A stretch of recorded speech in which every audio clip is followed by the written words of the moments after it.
Good morning, true crime friends. How y'all doing?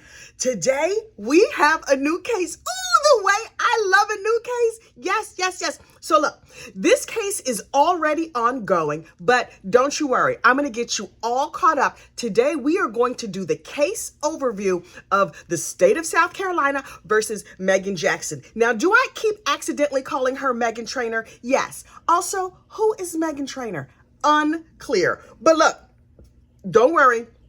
The case is ongoing. They may get to verdict before I get to verdict. Don't you worry your pretty little head about it. I'm about to get you all the way together. But first, you know what you need to do. Please like this video, subscribe to the channel, and share this nonsense out to other people. Listen, we are trying to get, as many new gossip friends as we can. So look, the state of South Carolina versus not Meagan Trainor, the state of South Carolina versus Meagan Jackson. Now look, the one thing that you need to understand is that there's a couple of YouTubers out here live streaming this case. Grizzy True Crime has it. I'm watching it over on Justice is a Process. Look, hey, shout out to Miss Justice is a Process or Mr. Unclear. I love that channel because this is not an ad for them. I'm just telling you what happened.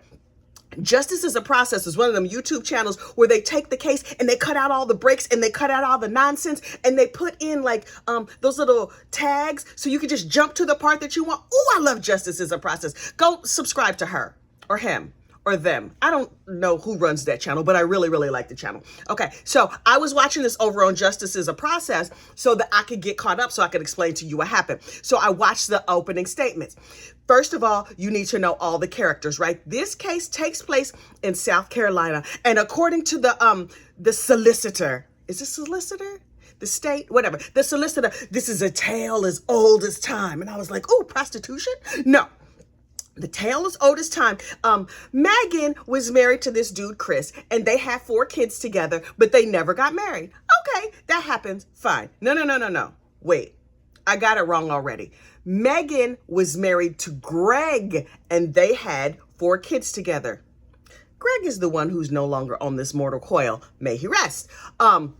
So Meagan and Greg got together. They liked each other enough to have 4 babies, but not enough to get married. No judgment. What do I care what you do with your life? Just don't unfortunately unalive people. So look, Meagan and Greg, they break up.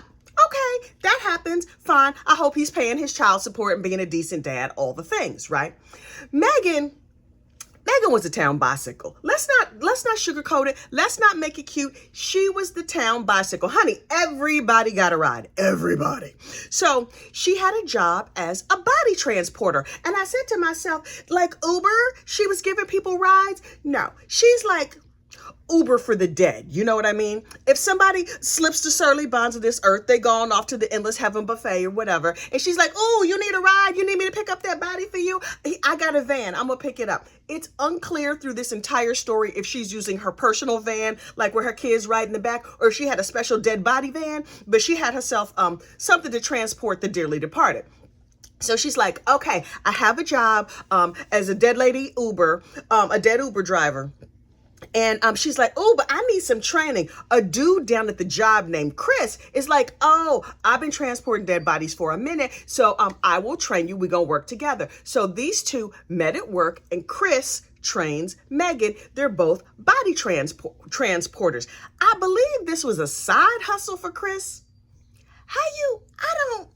I don't understand how South Carolina works. I promise you I don't. And then Chris became the coroner down there in Horry County. It looks like Horry County, but it's Horry. The H is silent. I'm learning things through this trial. Anyway, so they're down there in Horry County, and Chris is like, I'm going to teach you how to transport all the bodies and stuff. And she's like, oh, that's real nice. Also, you're real cute.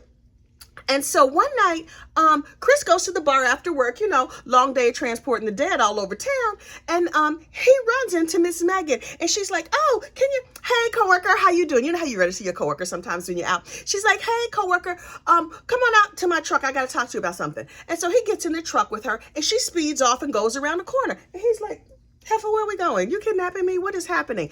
And so they get to a dark spot. Now, this is Chris's story. Is this true? I don't know, but this is what the boy said happened. He's like, she undoes her seatbelt. I mean, I assume safety first. I don't know. She undoes her seatbelt and jumps and straddles him and sits on his lap. And I was like, oh, okay. Horry County, maybe. And so she's like, have you ever cheated on your wife? And he was like, no, which turns out was a bald-faced lie. But he was just like, no, not me. I'm practically a virgin. Lies. Anyway, and so she's like, well, you are tonight. And then according to him, he pushed her off. I somehow doubt that that's true, but this is his story, so we just gonna go with it. So this happened several more times. Sir, why are you continue to be alone with this crazy lady if she's just SAing you out in random trucks? Oh, is it a Ford F-150? The way I love F-150s. Anyway, so ultimately they get together and he oochies her coochie, right? So they start having this affair and he's like, oh, well, this is nice. I can have an affair while transporting the dead bodies all over town. And then I could go home at night and be with my lovely wife who's pregnant and they have a young child. This man is garbage, if you ask me. Not that you did, but you are here on my channel. Anyway, so these two start having an affair. I got to look down so I can see everybody's name. Meagan has broken up with Greg, and she's like, somebody in her family died. How did they die?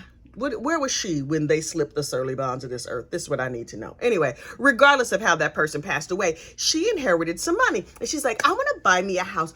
Oh, I know what I'm going to do. I'm going to buy a house in the same neighborhood as my lover. Bunny boiler much? This is a terrible sign.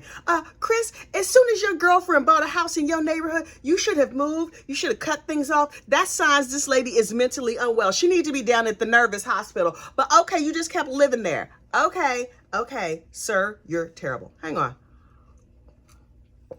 So Meagan moves into the neighborhood. And you know, she makes friends with all the neighbors. She makes friends with Chris's wife and their kids. Meagan and her 4 kids. And Chris and his wife, pregnant, well, then the baby was born. Their kids, all their families, they all get together. Everything is lovely. Sir, this should have been your first sign, your second or third or fifth sign. This lady wasn't right in the head. She moved in your neighborhood after y'all started having an affair, and she just gonna be BFFs with your wife. And you just gonna sit back and let that happen? Sir. Anyway, so they're hanging out together, and then because Chris's wife had to take a different job, money was tight, crazy Meagan was just like, oh, I'm gonna help y'all out. Let me bring you a food basket. She got to be so close with the wife that the kids were playing together. One daughter was babysitting the other kids, whatever. Excuse me. So crazy Meagan says to the wife, you know what? I know you used to be a school teacher, sweet Polly purebred, and you always wanted a summer camp. I have all this inheritance money. Why don't me and you open a summer camp together? This is a terrible idea. So the 2 ladies were like, oh, this is so cool. Great. Meanwhile, Chris, thinking with the wrong head, was like, yeah, me and this dead Uber lady, we need to go pick up some more people because now he's the deputy coroner. What are the qualifications to be a deputy coroner down there in Horry County, South Carolina? Unclear. The night of the incident, according to Chris, this is what had happened. He's driving around, oochie and the coochie of this crazy lady who live in his neighborhood, who's his best wife's friend, right? And then she's like, hey boy, hey, by the way, I'm pregnant. And he was just like, oh, wow, that's crazy, whatever. And I guess he had told her, she had said she was pregnant before. You dumb enough to have an affair. You not pulling out, using contraceptive. Okay. See, also, he's real stupid. So Meagan gets pregnant. I presume she wanted this man she's cheating with to leave his wife and come and be with her. I don't know that, but that feels true in my spirit, right? And Chris is like, no, I do have 2 kids with this lady and I cheat on her all the time. What makes you think you would be any different? No, I think I'm going to stay with my wife. So Meagan starts sending anonymous notes to the wife saying, your husband got somebody pregnant, girl. And the wife is like, what? This must not be true. People are always talking. And you know Chris lied. Oh, you know he lied. Because he been lying to this lady for a while. Because he been sleeping with this neighbor lady.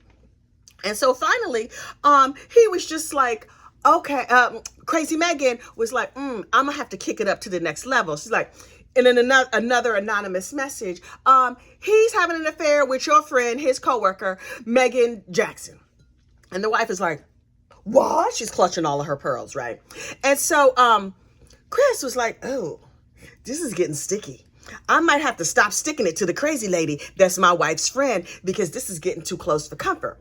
Meagan, on the other hand, was like, that did not seem to break them up. Let me see if I can't move this along. So then she picks up her lover, Chris, one night. They go out, and according to him, she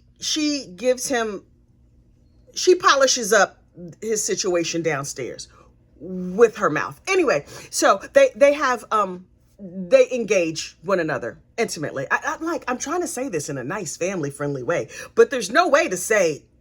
Okay, so anyway, y'all know what she was doing. So they go out. She services him. They go to like the taco place. Ooh, I love tacos. They go to taco place, and then she's like, "Oh, come with me to run this quick errand over here in the dead body van." And he's like, "Okay, cool." So Meagan, driving, pulls up in front of the apartment complex where her baby daddy lives, Greg Rice. And so she calls him, boop, boop, boop, boop, boop. "Hey, Greg, can you come outside for a minute?" And Chris is like, why are we over here? What are we doing? So Greg comes outside, and Meagan rolls down the window and fills him full of lead. 5, 6, 125 shots. I don't know. It was a bunch of shots, but with a 22. Now, what I know from true crime is a 22 is a little gun that leaves little holes, and it might not necessarily, unfortunately, unalive you unless you hit like the right spots or a whole bunch of spots or whatever. But she pews him up, and he's dead like a carp on the floor, just right there on the sidewalk near the apartment complex. And Chris, according to him, is gasping, clutching his pearls, much like his wife was doing when she found out that he was Oochie and the Coochie of a crazy lady. So she's like, "Well, we used to transporting dead bodies. Move, move, move, move. Pick up the dead body." And he was like, "Oh my goodness. Oh me. Oh my." So he runs out, and they get the stretcher. I don't know how they did it, but they bundled up the body and they put it in the back of the van. And he's like, "I went to put the seatbelt on it because, safety first with the dead bodies." And she's like, "Don't be an idiot. Just get in here. Drive, drive, drive." So they speed off. Now, apparently, nobody has seen this crime go down, and nobody heard anything because a 22 doesn't make a lot of noise. There are guns that don't make a lot of noise. Okay, you learn something new every day. Anyway, so they drive over to a local mortuary where they're just going to drop off the dearly departed. If you are like dead body Uber, apparently you have keys to local funeral homes. And so they go to a funeral home, and you got to put the body in a box. I don't know. I guess I thought they came pre-packaged. But if you just, you die at your house or something, they got to make a package for you. So they pull up to this funeral home, and there's somebody in there embalming people. And they was like, "Oh, the embalmers are here." The place where they took the body is known for cremations. So it's unusual to have an embalmer there. But this like midnight embalmer, what a creepy job. This midnight embalmer shows up and is like, "I'm here to work. I'm just, fixing up some of the dead people. Don't worry about me." So Chris has to make a package to put the baby daddy in. Meagan is like, "Ooh, I have to go to the ladies." And so she toddles off to the bathroom, and she's gone for like half an hour. Meanwhile, while she's in the toilets, Chris makes a cremation box, puts the body in, puts the lid on it, and slides it into the cooler. Okay, I hope he at least packaged it nicely now that he's accessory after the fact, sir. So he puts the body in a cooler, and then he leaves a note: "Hold for the coroner," because this particular funeral home, it was not uncommon. If the regular coroner's freezer was full, they would put people in random funeral home coolers. So he does that. Meagan comes out, and she's like, "Well, I guess it's your lucky day. I'm having a miscarriage, and my baby daddy is no longer on this mortal coil." This is not a good day, no matter how you slice it. No matter how you think of it, this is a very terrible day. According to Chris, he was in shock. He was like, "Oh my goodness, what us gonna do now?" Anyway, so they get back. I hope he washed his hands afterwards, because ew. Anyway, so they get back in the truck, and then everybody just goes to their respective homes. No. They go back to Meagan's house. And Chris sits there on the couch next to Meagan's kids like nothing happened. And he's just like, "Hey, how you doing? How was your day? Any homework tonight?" Whatever. Y'all. So Meagan is like, "Okay, we got to do something with this dead body. Wait, we are going to have to deal with it, dispose of it, get rid of it. And he's like, it's already at the cremation place. Why don't you have the dude, people who own the funeral home cremate the body? And she's like, no, that was not in my plan. So she's like, well, what do you want me to do? And he's like, yeah. She says to Chris, you're going to have to dispose of the body. And he's afraid because he just saw her, unfortunately, unalive somebody. So he's like, okay, I'm in so much more trouble than when I was just having an affair. Also, she always talking about pew-pewing people up. And now I have seen her actually do it. Wonder if this was her first time. Questions. I have questions. Anyway, so he's like, okay, I'll do what I can do. Being new to homicide, he does not understand that, first of all, Walmart has a handy dandy murder aisle. He could have just gone there, but instead he went to Lowe's and got a full murder kit. He got several large tarps, zip ties, cinder blocks, and a ratchet strap. And so then he goes back to the funeral home and he's like, Meagan is like, oh yeah, I got to get some of his belongings, Greg's belongings. So she takes his wallet and his keys and some other stuff. She's like, yeah, I'm gonna have to plant these around for the police to find them. Okay, cool. And so the day after the unfortunate unaliving, while Meagan goes to the decedent's house to plant things, so it looks like, oh, he just walked out, he disappeared or whatever, Chris goes back to the funeral home, gets the body out, drives it far away, and then wraps it up in sheets and tarps and whatever. I don't know what, I guess he used the zip ties to hold the tarp closed, tied the body up, weighted it down with bricks, and pushes it into the water. And it's like, whew, that's done. Meagan goes and reports reports Greg missing. The police look around, they can't find nothing. Meanwhile, a little time goes by, and a lady and her family are down to the fishing hole. South Carolina, I don't understand how y'all operate. They was fishing in the middle of the night for catfish. Is this a thing? I catch my catfish at the ShopRite, but I guess they get like the all natural, not farm raised, organic. Also, if it's a dead body in this lake where there are catfish, them catfish been eating on that dead body. I don't think I would enjoy dead body catfish, but that's me. Maybe I eat them all the time. I have no idea. But anyway, this lady is down here with her family fishing, and she's like, she smells something so terrible that it makes her sick.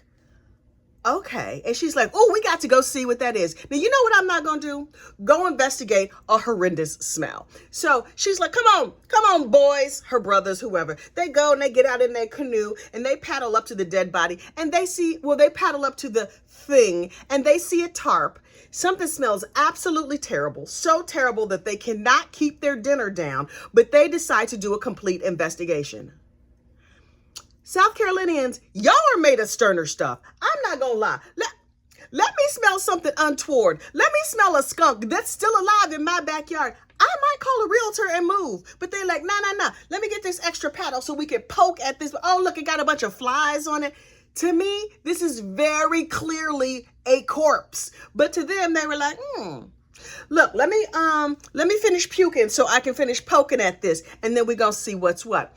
Ultimately, they decide like, let's cut it open. But don't cut it open by the rounded part because that might be the face and that might be very upsetting to us. Cut further down so you can open it up and see if it's closed or something. Do y'all find dead bodies all the time? I feel like y'all must find dead bodies all the time because how y'all not scared? Anyway, so they cut it open. They're like, oh, yeah, this looked like a dead body. Oh, we're going to get to go to court. This is wonderful. And so they call like the coroner. I wonder if they call the same dude who normally transports dead bodies, but they call whoever they need to call. And the police come in and they, yep, definitely a dead body. This is the dude we've been looking for. And so the body gets identified and then he gets taken down. And then the police are like, okay, let's investigate his phone. They start investigating the phones and right away, Dum Chris, who dumped the body, gets arrested. I have not done enough research to understand how it is the phone connected to him, but Chris got arrested right away. And then he was just like, oh, it wasn't me. It was not me. I don't know why you think it was me. And the police were like, right. Yeah, you're going to have to come with us. We're going to give you these nice bracelets. You have the right to remain silent, blah, blah, blah. The whole time, he's like, it wasn't me. You know, the shaggy defense. It wasn't me. So they're like, okay, they're ready to go to trial, right? They seat the jury. The solicitor stands up to give opening statements, and she's like, me, ladies and gentlemen of the jury. And Chris is like, wait. I would like to confess, please. And they were like, say what now? We had the goods against you. We was fully ready to, throw you in jail and run this whole case and everything. He was like, yeah, I'm feeling real super-duper bad, and I would like to go ahead and confess, and I'm going to tell you the whole story. So the state is like, oh, please speak your piece. So he gets up and he allocutes. You know what an allocution is? Allocution is when you tell what happens. Oh, am I giving an allocution right now? Anyway, so he gets up and he tells the whole story about Meagan and the pew-pews and the packaging up the dead body and the whole thing. And he's like, I will take a plea now, please. He pleads open to the court. Now, when I hear somebody pleads open to the court, I feel like they flashed the court. But no, he's like, I am willing to take my punishment. I'm not going to negotiate a deal. I'm just going to say, I'm just going to tell you what happened. I need to get this off my chest. I'm a decent person. That heifer did it. She crazy as hell. I don't know what's going on. So he pleads open to the court. We don't know what sentence he's going to get, but he agrees to testify against crazy Meagan. And Meagan is sitting there like, I don't know why you think I did it. And so now justice is a process is giving us the trial of Meagan Jackson, the state of South Carolina versus Meagan Jackson. Now, that's the broad strokes of this case. One other thing we need to discuss, and that is Meagan Jackson's attorneys. Meagan Jackson's attorneys, in my opinion, know the heifer did it. It's an ocean of evidence. Her co-conspirator is there. He's singing like a canary. He gonna tell the whole story. But her attorneys are like, we gonna have to get up here and say something for this whole trash bag. She a hoe and a trash bag. But they're like, she's not just garbage. She's a whole entire trash bag. We need to say something. What can we possibly say? And so their defense is quite novel.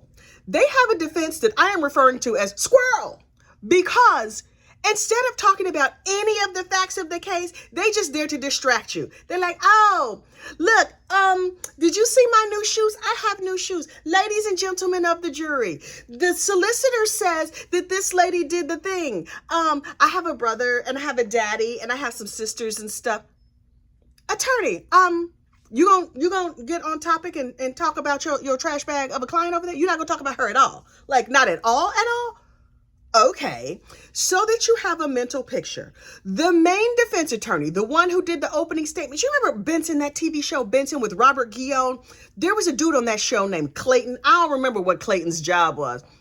This defense attorney looks like Clayton from Benson. Google it and then look at this attorney. You see what I'm talking about. He's like, my name is Case Britton, and I am lucky to work with my little brother over there. Sir, we don't care about your family tree. He's like, over there, do you see my little brother? Isn't he adorable? Oh, when he was a kid this one time. Okay, never mind. And then I also get to work with my daddy and them. Oh, that's my daddy right there. You see my daddy? The one who looks like Dick Harpootlian? Now look, South Carolina, the land of the Harpootlians, in my opinion. Now, is this actually Dick Harpootlian from the Murdoch trial? No, it is not. But the daddy in this case, the father of these two attorneys, is a Harpootlian.